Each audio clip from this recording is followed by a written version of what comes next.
Sa banal niyang tahanan, lumalagi ang may kapal at kapisan niya ang tanan. Tanging siya ang magbibigay ng lakas sa sambayanan. Sa ngalan ng Ama, ng Anak, at ng Espiritu Santo, Amen. Sumainyo ang Panginoon. Mga kapatid, aminin natin ang ating mga kasalanan upang tayo maging marapat gumanap sa banal na pagdiriwang. Inaamin ko sa makapangyarihang Diyos at sa inyo mga kapatid na lubha akong nagkasala sa isip, sa salita, sa gawa at sa aking pagkukulang. Kaya isinasamo ko sa mahal na Birheng Maria, sa lahat ng mga anghel at mga banal, at sa inyo mga kapatid na ako'y panalangin sa Panginoong ating Diyos. Kaawaan tayo ng makapangyarihang Diyos, patawarin tayo sa ating mga kasalanan, at patnubayan tayo sa buhay na walang hanggan. Amen. Panginoon, kaawaan kami. Panginoon, kaawaan kami. Kristo, kaawaan kami. Kristo, kaawaan kami. Panginoon, kaawaan kami. Panginoon, kaawaan kami. Manalangin tayo. Ama naming makapangyarihan, nililingap mo ang mga walang inaasahan kundi ikaw. Hindi may darangal at hindi magiging banal ang sino mang sa iyo ay napapawalay. Dagdagan mo ang iyong kagandahang loob sa amin upang sa iyong pamumuno at pangangasiwang magiliw, mapakinabangan namin ang mga biyaya mo sa lupa bilang pagkakamit na namin sa makalangit mong pagpapala. Sa pamamagitan ni Jesucristo, kasama ng Espiritu Santo, magpas sa walang hanggan.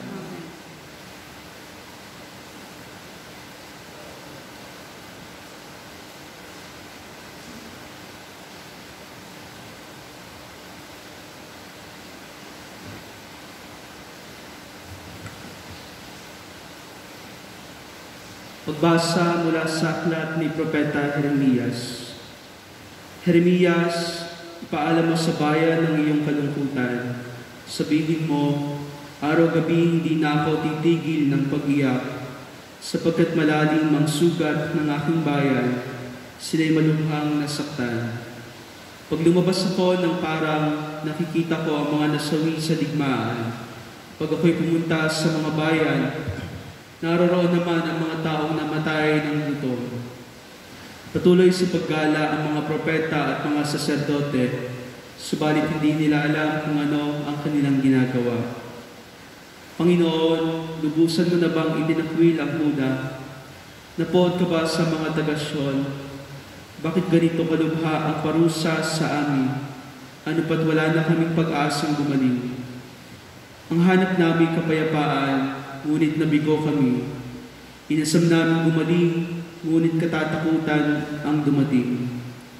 Panginoon, kinikilala namin ang aming kasamaan at ang pagtataksil ng aming mga magulang. Kaming lahat ay nagkasala sa iyo. Huwag mo kaming itakwil alang-alang sa iyong pangalan. Huwag mong itulot na mapahiya ang Jerusalem, ang kinalalagyan ng marangal mong luklukan. Alalahanin mo ang iyong tipan, huwag mo sana itong sirain. Hindi magagawa ng ulan ang Diyos-Diyosan ng alinmang bansa. Hindi makapagpapaambon man lamang ang sinuman sa kanila. Panginoon, nasa iyo ang aming pag-asa, sapagkat ikaw lamang ang makagagawa ng mga bagay na ito. Ang salita ng Diyos. Salamat sa Diyos. Dahil sa ngalan mo, Poon, iligtas mo kami ngayon.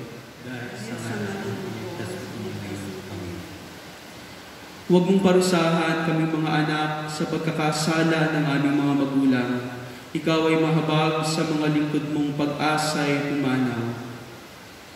Dahil sa ngalan mo, iligtas mo kami, Panginoon.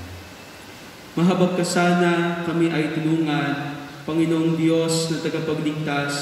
Dahil sa ngalan mo, kaming nagkasalay, patawarin ka na, at ang pagpupuri sa iyo ng madlay hindi maglilikat.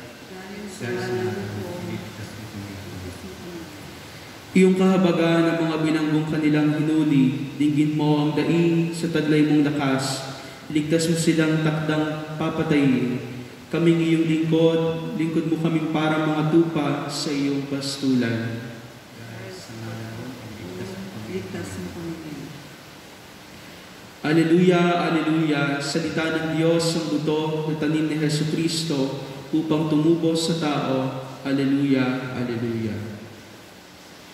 Sumainyo ang Panginoon, At sumayo rin. ang mabuting balita ng Panginoon ayon kay San Mateo. Papuri sa iyo, Panginoon.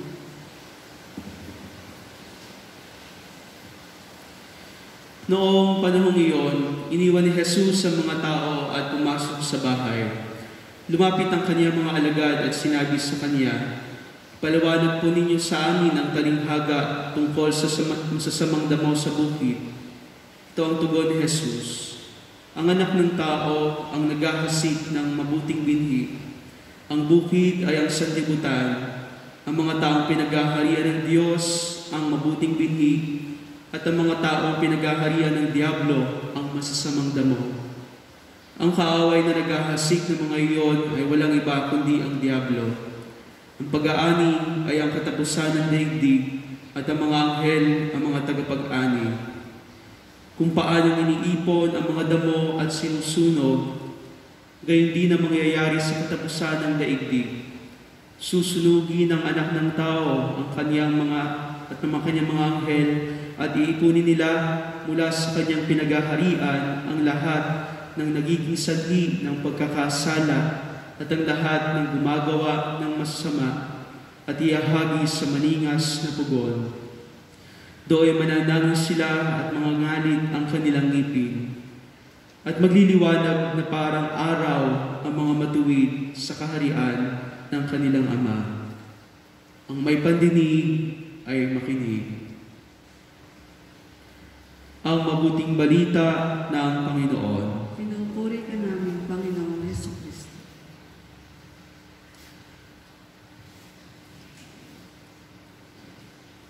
Magliliwanag na parang araw ang mga matuwid sa kaharian ng kanilang Ama. Maraming mga kapatid sa ating pagdiriwang sa araw na ito, sa pagpapaliwanag ng ating Panginoong Jesus sa Ebanghelyo na marahil narinig na natin noong nagdaang linggo, na pumapatungkol sa talinghaga ng masasamang damo at ng mabuting binhi, na naroroon dalawang katotohanan ang ipinapakita sa atin ng Panginoong Jesus.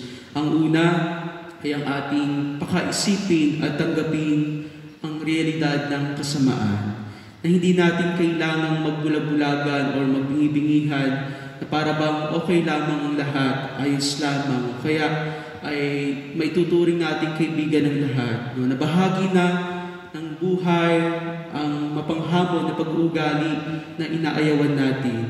Na sa mundo at marahil sa ating simbahan din, dito nagsasama-sama ang sinasabing mga banal at may tuturing na makasalanan. Kaya nga naroon, mga kapatid, yung sinasabing estratehiya ng Diablo na marahil binanggit din sa ating Ebanghelyo, na para bang bigyan ng kasinungalingan ang realidad ng kasamaan. Na totoo, ang mga mabubuting binhi na ito, walang iba ang nagpupunla ay ang Diyos para sa ating mga puso. Subalit, itong mga masasamang damo na ito hindi pinupunla ng Panginoon, kundi ang Diablo ang siyang nagbibigay ng kasamaan nito, siyang nagdudulot, marahil nagpupunla din para sa ating upang tayo magkasala. Kaya nga, ito rin yung itinutukoy ni Pope John Paul II, yung sinasabing the loss of sense of sin, na para bang nawawalan na ng pagtingin ang kasalanan, binabaliwala na lamang at para bang ito ay okay lamang, ayos lamang. Tinuturo nga ngayon marahil mga kapatid na bagamat naririyan ang kasamaan, ito'y dapat iwasan. Ito'y dapat hindi lamang baliwalain, kundi talagang paglabanan upang ang mabuting binhi ang ating patuloy na palaguin, sapagkat ito ay tunay na nagmula sa ating Panginoon, na hindi tayo dapat magsawalang bahala na lamang dahil mayroong realidad ang kasamaan. Ang ikalawa, marahil mga kapatid, ay pinapakita sa atin na sa bawat kilos at paggawa natin, tayo ay may responsibilidad sa mga bagay na ito. Sa pagkatotoo, na darating ang panahon na mayroong paghuhukom katulad ng sinasabing pagsusunog sa mga masasamang damo na ito. Na naroroon, ang Diyos ay patuloy na magiging pasensyoso. Ang Diyos ay patuloy na maghihintay sa atin upang tayo ay magbago. Pero isang malaking hamon din para sa atin na sa bawat pagkilos, bawat paggawa na ating ginagawa, sa bandang huli, ang lahat ng kabutihan ay magkakaroon ng karampatang biyaya na ibibigay ang Diyos. Subalit sa mga masasamang gawa, lahat ng ito ay marahil magkakaroon ng kaparusahan. Pero ano nga ba ang masasabing sanhi ng kasamaan? Ito rin naman ay nagmumula sa sinasabing kapabayaan natin. Ito rin ay nagmumula sa sinasabing idinulot ng kaaway. Pero ang kabutihan, tandaan natin, laging ito ay nagmumula sa Diyos na ipinupunla sa bawat puso ng tao. Kaya ang pagbabago, ang pag-iwas sa kasalanan, ang paggawa ng kabutihan ay patuloy nawa na maging hamon para sa atin sa bawat araw ng ating pag-iral sa mundong ito. Mga kapatid, sabi ni Pope Francis, ang problema ng simbahan marahil ngayon, bawat membro ay ang pagkakaroon na tinatawag na complacency, na para bang tayo ay nasa maintenance mode lamang. Kaya kapag ganito ang nangyayari, talagang lalaganap ang kasamaan. Kailangan natin pa rin kumilos upang ang kabutihan ang laging magtagumpay laban sa kasamaan na ito. Sapagkat tunay, magliliwanag na parang araw ang mga matuwid sa kaharian ng kanilang Ama. Amen.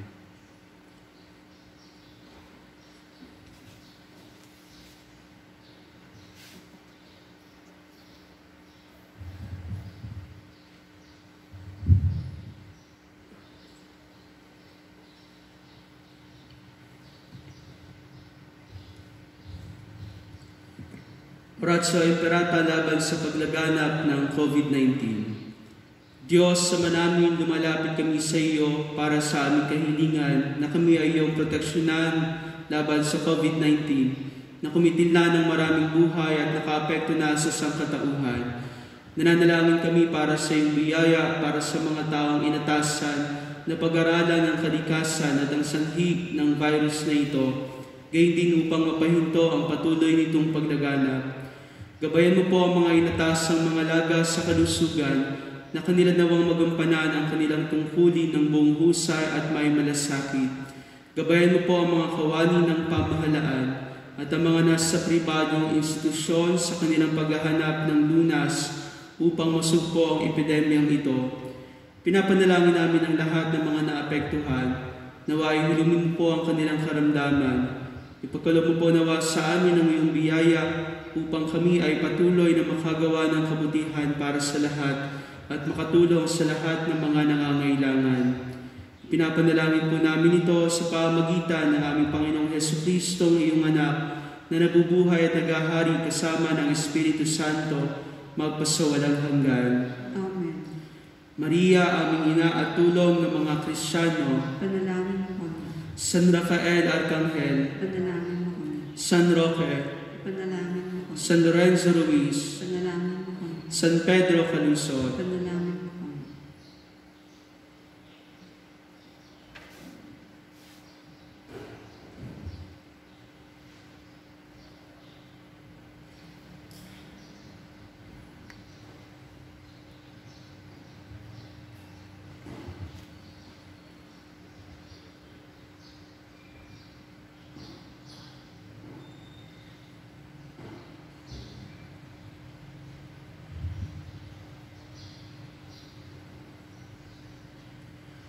Kapuri-puri ka, Diyos, sa mga lumikha sa sanlibutan, sa iyong kagandahang loob, narito ang aming maya-alay. Mula sa lupa at bunga ng aming paggawa, ang tinapay na ito para maging pagkain ng bibigay buhay. Kapuri-puri ang kong may kapal ngayon at kailanman.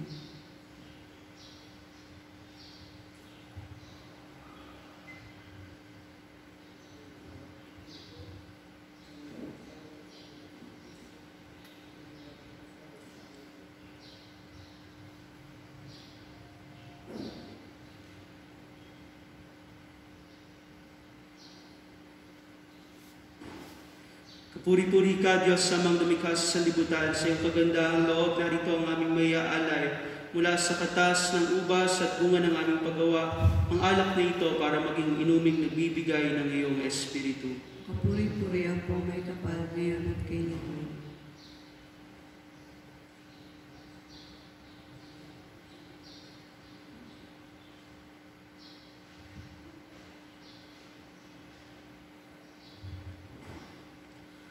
Manalangin kayo mga kapatid upang ang paghahain natin ay kalugdan ng Diyos sa mga makapangyarihan. Pinawa ng Panginoon itong pag-aaring sa iyo mga kumay. Sa purihan at karangalan sa ating Kapanginoon at sa buong sambayanan niyang banal.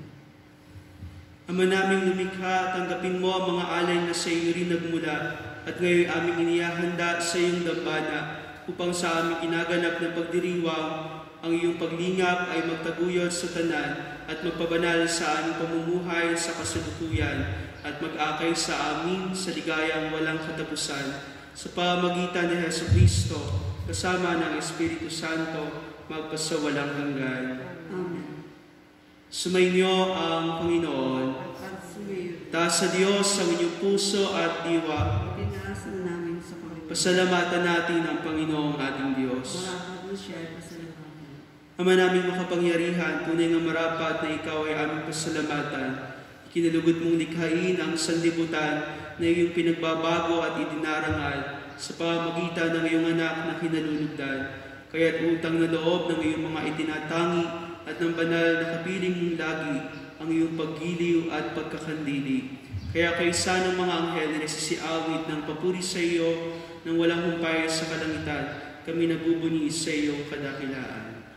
Santo, Santo, Santo, Panginoong Diyos na makapano, napupuno ang langit at lupa ng kadakilaan mo. Osana sa kaitaasan, pinagpala ang palilibot sa ngalan ng Panginoon. Osana sa kaitaasan. Ama naming banal, ikaw ang bukal ng tanang kabanalan, kaya't sa pamagitan ng iyong Espiritu, gawin mong banal ang mga kaloob na ito upang para sa amin maging katawan at dugo ng aming Panginoong Jesucristo. Bago niya pinagtiis ang kusang loob na maging handog, hinawakan niya ang tinapay, pinasalamatan kaniya, pinaghati-hati niya iyon, niabot sa kaniyang mga alagad at sinabi, "Tanggapin ninyo ang lahat ito at kanin. Ito ang aking katawan na ihahandog para sa inyo."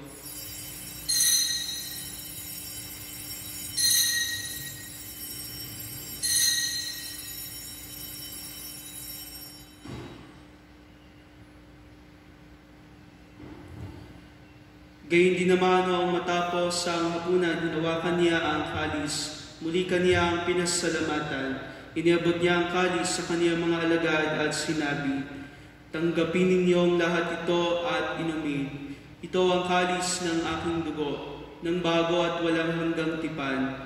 Ang aking dugo na ibubuhos para sa inyo at para sa lahat sa ikapagpapatawad ng mga kasalanan. Gawin ninyo ito sa pag-alala sa akin."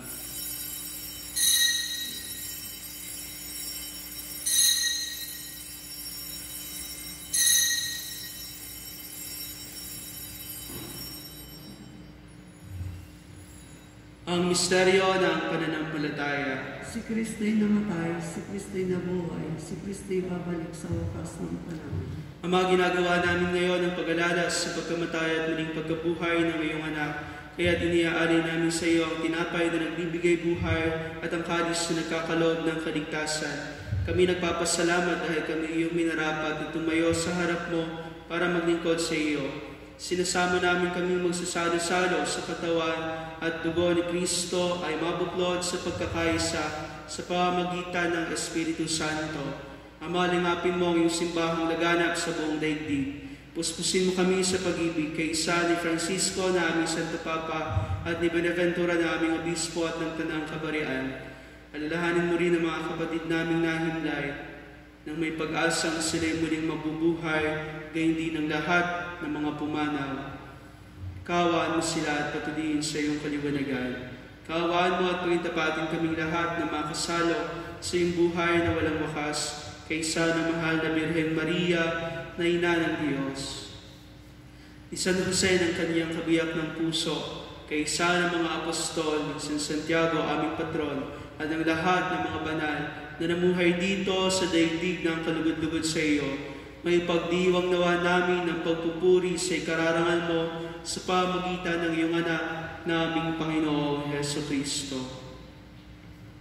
Sa pamamagitan ni Kristo, kasama niya at sa Kanya, ang lahat ng parangal at papuri ay sa iyo, Diyos sa mga makapangyarihan, kasama ng Espiritu Santo, magpasawalang hanggan. Amen.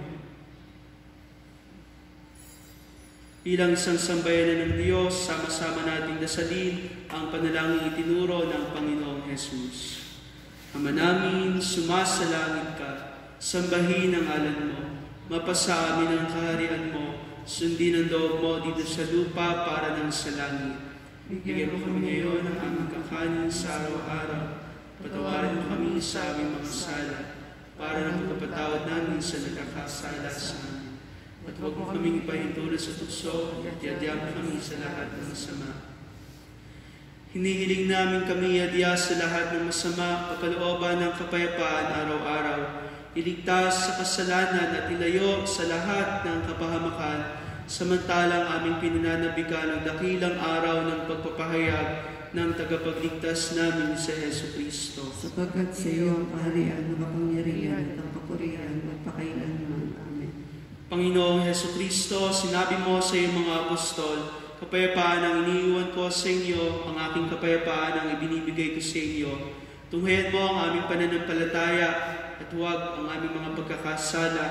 Pagkalooban mo kami ng kapayapaan at pagkakaisa ayon sa iyong kalooban, kasama ng Espiritu Santo, magpasawalang hanggan. Amen. Ang kapayapaan ng Panginoon ay laging sumainyo. At sumayo rin. Magbigayan kayo ng kapayapaan sa isa't isa.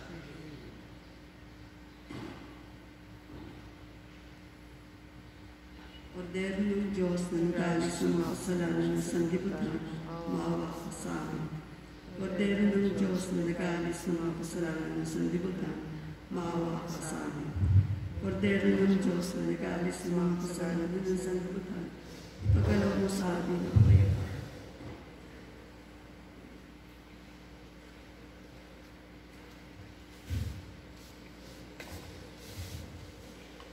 Mga kapatid, ito ang ating Panginoong Jesus, ang kordero ng Diyos na nag-aalis ng mga kasalanan ng sanlibutan. Mapalad ang inaaniyahang tumanggap sa kanyang banal na piging. Panginoon, hindi ako karapat dapat na magpatuloy sa iyo, ngunit sa isang salita mo lamang ay gagaling na. Ang katawan ni Kristo. Amen.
Ating dasalin ang spiritual communion para sa ating mga kapatid na nakibahagi sa kanilang mga tahanan sa banal na pagdiriwang.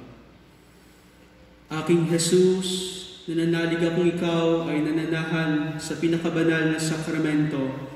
Mahal kita ng higit sa lahat ng bagay at nais kong tanggapin ka sa aking kaluluwa.